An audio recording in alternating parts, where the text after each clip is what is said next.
พิธีมอบหับห้องประชุมใหม่ให้แก่ศาลประชาชนนครหลวงจันทร์อย่างเป็นทางการในมูลค่ากว่า378ล้านกีบ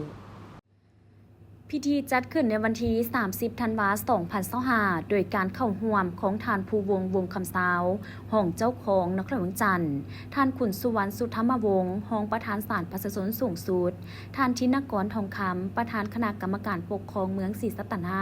ท่านนางมาลัยคำสุนาพันธ์ประธานศาลประชาชนนครหลวงจันทร์พร้อมด้วยภาคส่วนที่เกี่ยวข้องและแขกถึกเชิญเข้าร่วมท่านธินกรทองคำได้กล่าวรายงานผลสำเร็จของการดำเนินโครงการโดยโครงการดังกล่าวมีมูลค่ารวม